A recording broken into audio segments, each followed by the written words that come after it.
आज इस प्रेस वार्ता में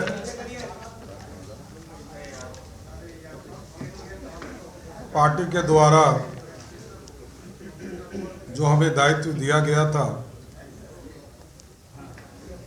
उसके संक्षिप्त विवरणी आपके सामने उपस्थित करूंगा।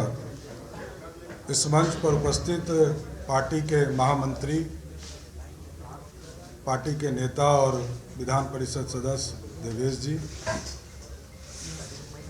पार्टी के प्रवक्ता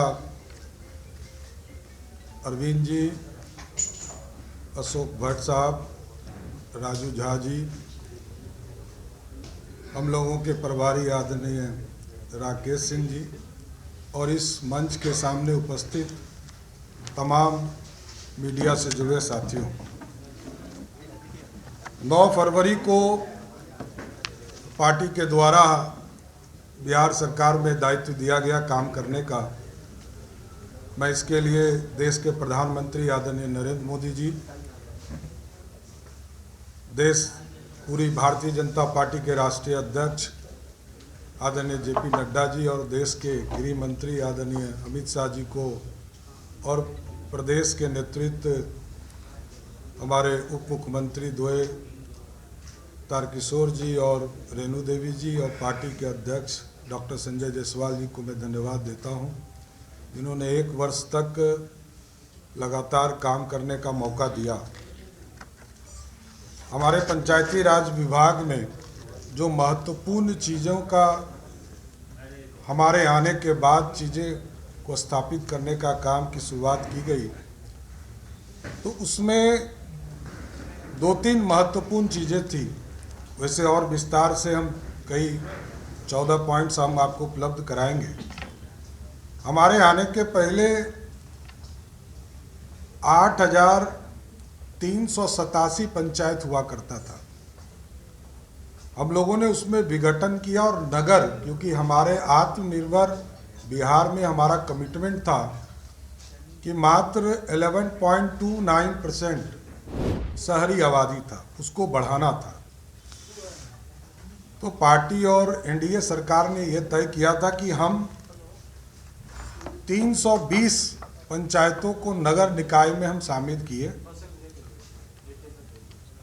1344 वार्ड का जो गठन था वो विघटन हुआ और हम लोग नगर की व्यवस्था को और थोड़ा इंफ्रास्ट्रक्चर को बढ़ाने का काम शुरुआत किया गया, जो आप लगातार देख रहे हैं कि आगे के दिनों में इसकी भी चुनाव की प्रक्रिया होगी।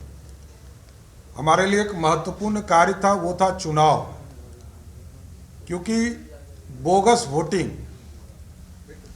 लगातार ये चैलेंज रहता था राज्य सरकार और राज्य निर्वाचन आयोग के लिए कि बिहार के चुनाव में बोगस वोटिंग का प्रयोग करके लोग मुखिया, उप मुखिया, जिला परिषद के सदस्य, पंचायत समिति के सदस्य, वार्ड सदस्य बनते थे। तो उस पूरी व्यवस्था में हम लोगों ने पूरा संशोधन किया।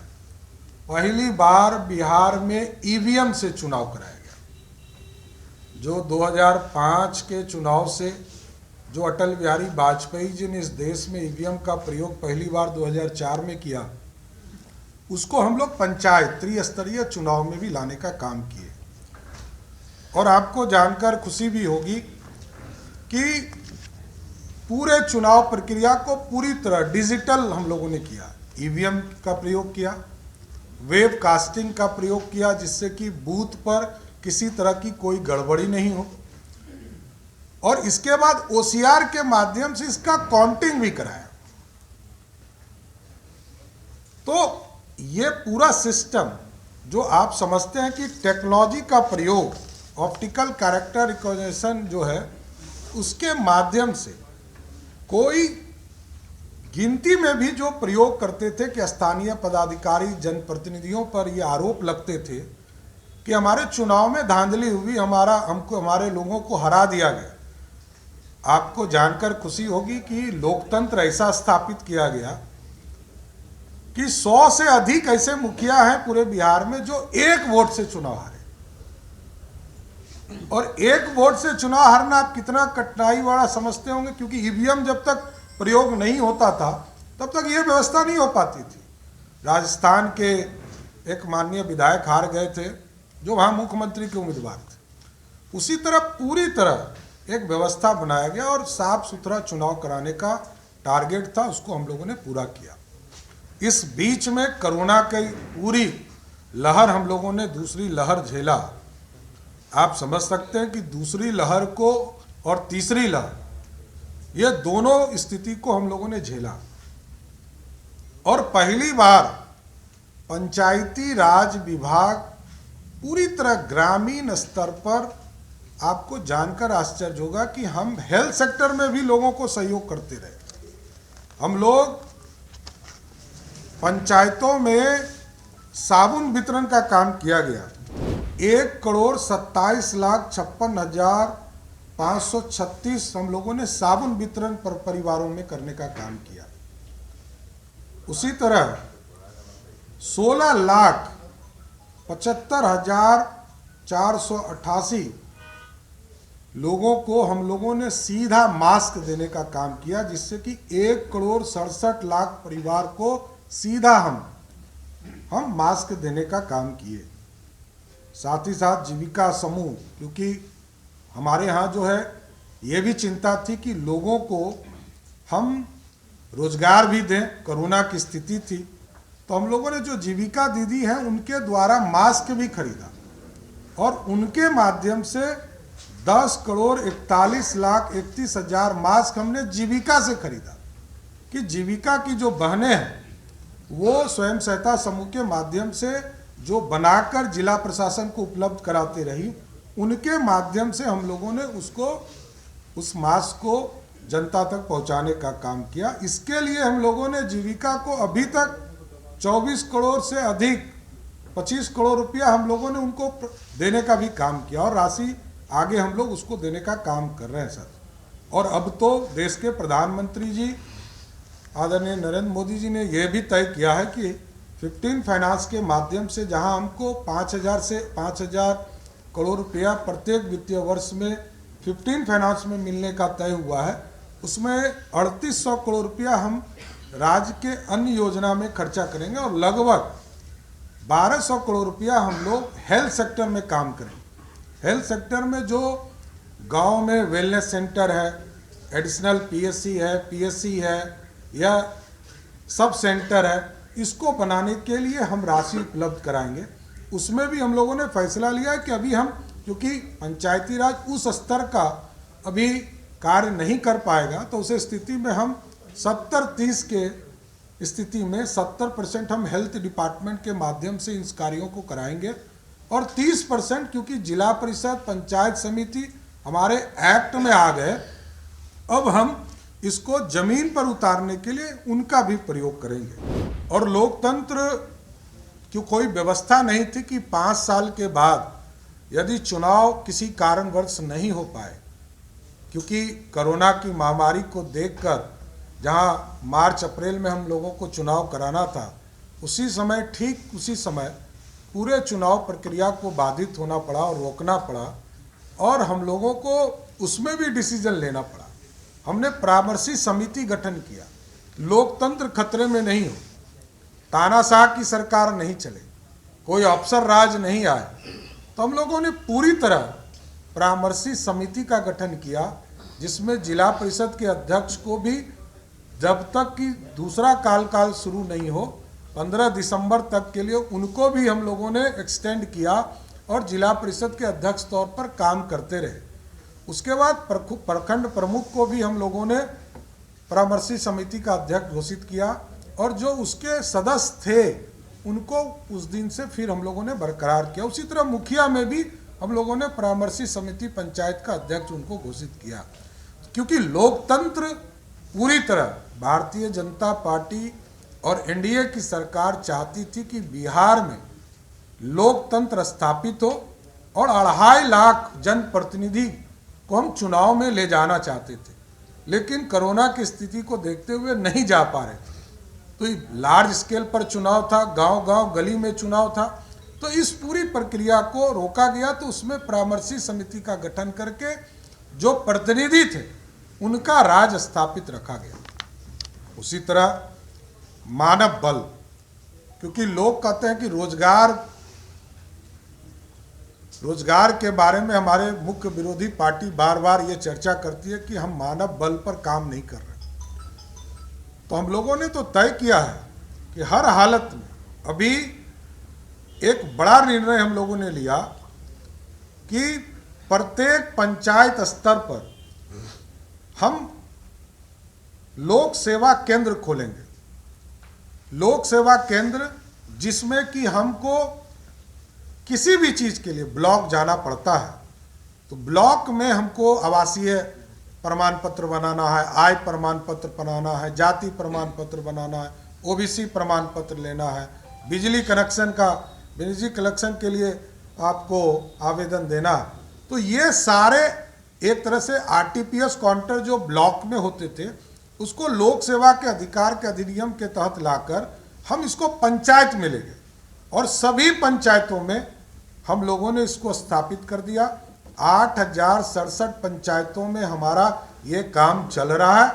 उसमें से क्योंकि हमको मानव बल भी चाहिए था, तो हम लोगों ने 7863 मानव बल जो कार्यपालक सहायक के तौर पर उसकी भर्ती की गई और उसका कार्यकाल भी हम लोगों ने फिक्स किया कि उसको कोई नौकरी में आने के बाद हटा नहीं देगा, उसको 60 वर्ष की उम्र तक भी उसको काम मिलता रहेगा।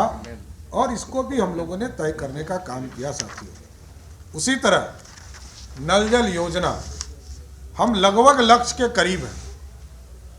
नल जल योजना के अनुरक्षण के लिए हम लोगों ने नीति बनाई, उसको मेंटेनेंस कौन करेगा, कैसे चलेगा, उसके लिए हम लोगों ने फिक्स किया कि जो वार्ड सदस्य हैं या WIMC का जो गठन हो रहा है हमारे पंचायत वार्ड में, 1 लाख से अधिक 1,10,000 हमारे वार्ड बचे हैं।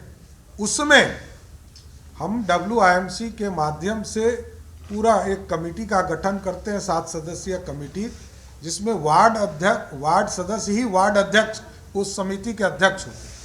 और इसके माध्यम से हम लोगों ने तय किया कि जो मेंटेनेंस का काम है, इसमें 2,000 रुपया जो अनुरक्षण करेंगे, चाहे वार्ड सदस्य करें, चाहे वार्ड सचिव करें, चाहे वार्ड के जो WIMC के जो 7 सदस्य हैं उसमें से कोई व्यक्ति करे, उसको 2,000 रुपया हम लोग मानदेय देंगे। साथ ही साथ जो जिस घर को पानी पहुंच रहा है उस घर को हम 1 रुपया के शुल्क लेंगे, जो 365 रुपया प्रत्येक साल होगा, हम उससे वसूली करेंगे। उसके माध्यम से जो वसूली होगा उसका आधा हिस्सा भी वही अनुरक्षक को चला जाएगा, जो उस पूरे काम को मेंटेनेंस कराएगा। और इसके साथ साथ हम सरकार के द्वारा भी 3,000 रुपया बिजली बिल मेंटेनेंस के लिए, और जो राशि उपलब्ध होगी उससे भी मेंटेनेंस का काम, छोटे मोटे काम, नल टूट जाए, कहीं पाइप फट गया हो, कहीं बिजली बिल के चलते फंसा हुआ हो, बड़े मेंटेनेंस के लिए हम लोग ब्लॉक में एक अनुरक्षण नीति बनाए हैं, जहां एक पूरा एक लिस्टिंग का काम किया जा रहा है, वो पूरी व्यवस्था की गई। इसके बाद भी जिन लोगों को नल जल योजना में पानी घर तक नहीं पहुंच रहा, उसके लिए भी हम लोगों ने एक निर्देशित किया है कि आप 3 चीज का एश्योरेंस कीजिए। WIMC को यह निर्देशित किया गया है कि पानी वोटर लिस्ट लेकर, वोटर लिस्ट से कि उसका घर कौन है और पूरी सर्वे करने का काम किया जाए। उसके घर तक नल पहुंचा कि नहीं पहुंचा, उसके घर तक नाली पहुंचा कि नहीं पहुंचा, उसके घर तक गली पहुंचा कि नहीं। मुख्य सड़क की बात में नहीं कर रहा हूँ, वो RWD या PWD के माध्यम से होगा, लेकिन गली नली और पानी ये पहुंचाने का काम 68,000 वार्ड में पंचायती राज विभाग के द्वारा किया जाएगा। और शेष जो वार्ड हैं उसको लगभग 50,000 वार्ड में PSD के माध्यम से पहुंचाने का काम किया जाएगा। इसमें हम लोगों ने एक डिवाइस भी लगाया है, IoT डिवाइस। इसके माध्यम से पानी कितने देर तक चला और कितने घंटे पानी वहाँ उपलब्ध कराया, जबकि हम लोगों के यहाँ तय है कि 6 से 9 इसको सवेरे पानी देना है और शाम में 5 बजे से लेकर 8 बजे तक पानी पहुँचाने का काम गांव में करना है। इसमें हम लोग जो डिवाइस लगा रहे हैं उसमें भी हम लोगों ने 68,372 वार्डों में से 44,778 वार्ड को हम लोगों ने अचीव कर लिया है, जिससे कि हम आगे की चीज़ों को स्थापित कर सकें। एक चीज़ की चिंता होती थी, जब हम मंत्री होकर आए इस विभाग में तो मैंने देखा कि कागजी काम बहुत करने पड़ते थे और इसकी पूरी व्यवस्था के लिए बार बार भारत सरकार यूटिलाइजेशन के लिए आग्रह करता है और अभी भी ये मैं मानने के लिए तैयार हूँ कि लगभग 30,000 करोड़ रुपये का यूटिलाइजेशन सर्टिफिकेट हमको देना है, पंचायती राज को देना है, जो सभी विभागों में सबसे अधिक होगा, क्योंकि हम नीचे स्तर पर ग्राम पंचायत सचिव और मुखिया के ऊपर निर्भर होते हैं, वार्ड सदस्य पर निर्भर होते हैं, जिला परिषद पर निर्भर होते हैं। इन पूरे चीज़ों के इंफ्रास्ट्रक्चर को ठीक करने का काम शुरुआत किया गया है। तो हमने अब तय किया है 1 अप्रैल 2021 से कोई भी ट्रांजैक्शन बिना PFMS के माध्यम से नहीं हो सकता। ये अब पूरी तरह इलेक्ट्रॉनिक सिस्टम से जाएगा। पहले कोई रिकॉर्ड नहीं होता था कि चेक काट दिया तो मुखिया जी जानते थे, वार्ड और पंचायत सचिव जानते थे, लेकिन अब एक पूरे सिस्टम के माध्यम से हम ट्रांजैक्शन का काम करें, क्योंकि भारत सरकार बार बार इस पर चिंता गहन करने का काम कर रहा है। जिस तरह शहर में कचरा का प्रबंधन होता है साथियों, अब गांव में भी देश के प्रधानमंत्री जी ने कहा है और बिहार के मुख्यमंत्री आदरणीय नीतीश कुमार जी ने कहा है कि हम गांव में भी लोहिया स्वच्छता अभियान चलाएंगे। इसमें हमारा विभाग और ग्रामीण विकास विभाग मिलकर कचरा प्रबंधन का काम करेगा, जो लगभग 1 लाख से अधिक डस्टबिन गांव में दिए जाएंगे और एक हाथ का जो रिक्शा होता है उसको भी गांव में देने का प्रावधान किया जा रहा है। उसको पूरा एक व्यवस्था भी दिया गया है कि आप गांव में एक मैनेजमेंट करें, जिस तरह सॉलिड वेस्ट मैनेजमेंट के तौर पर ट्रीटमेंट प्लांट शहरों में स्थापित किए जा रहे हैं। अब इसको बड़े बड़े गांव में, छोटे गांव को दूसरे बड़े गांव से अटैच किया जाएगा और कचरा का प्रबंधन का काम भी शुरू किया जा रहा है और विस्तार से आपको उपलब्ध करा दिया जाएगा पूरी तरह कि हम लोग लगातार पंचायती राज को और इम्पावर्ड करने का काम कर रहे हैं। आपने देखा कि हमने सख्ती से कहा है कि पंचायत राज के प्रतिनिधि अपना प्रतिनिधि किसी भी सरकारी बैठक में या विकास के बैठक में किसी भी हालत में नहीं भेजेंगे।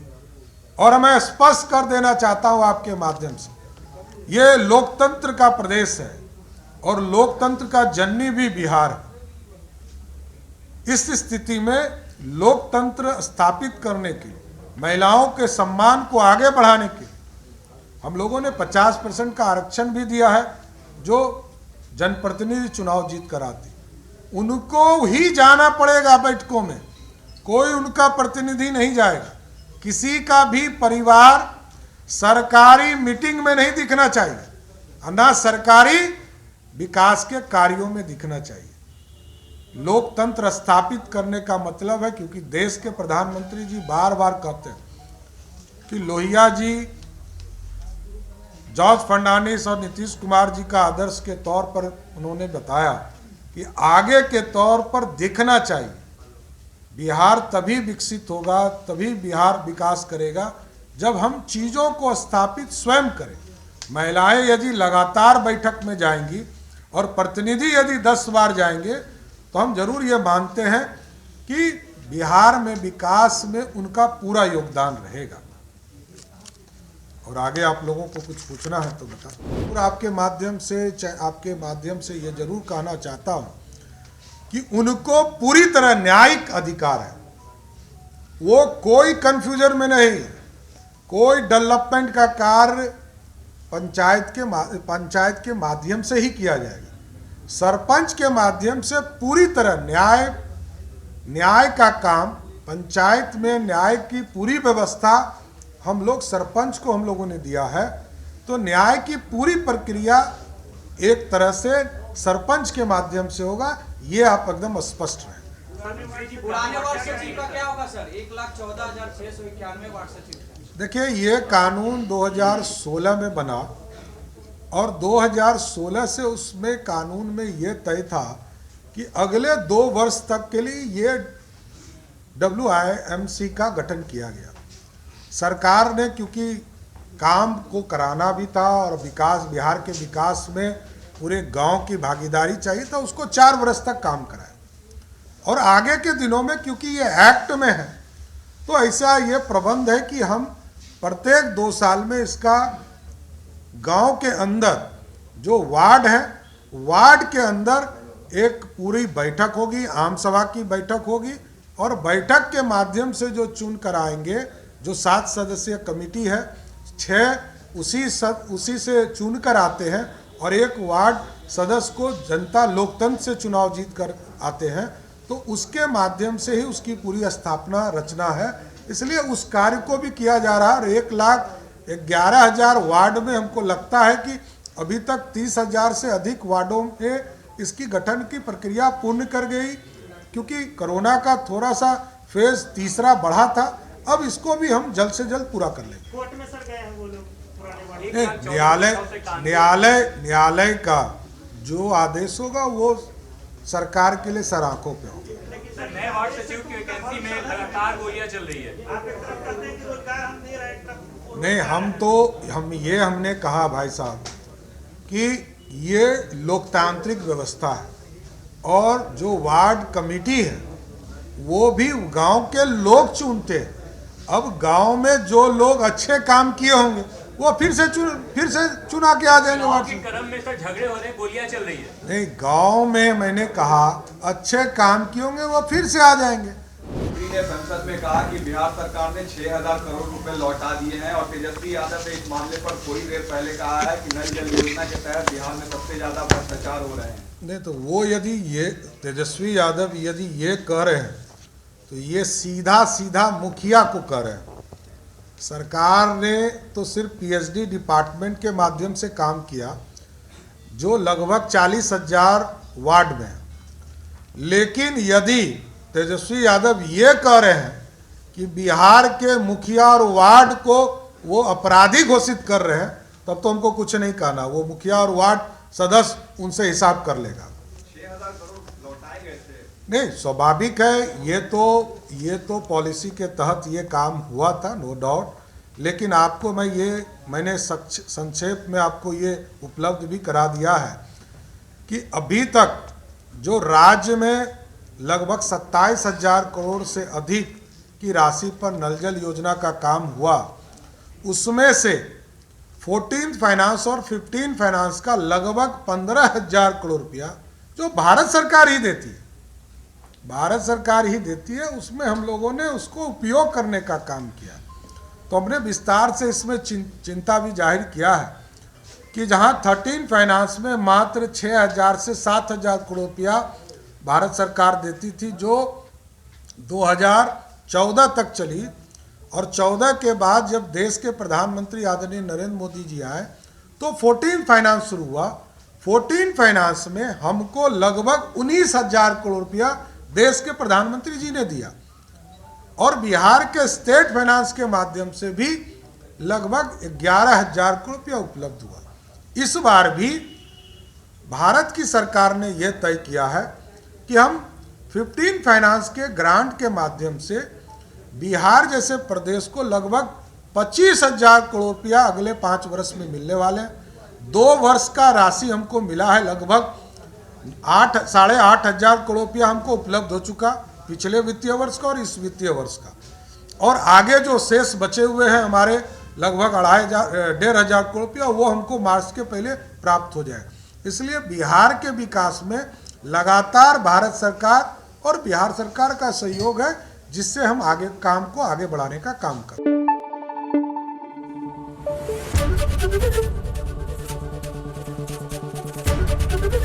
ABP न्यूज आपको रखे आगे।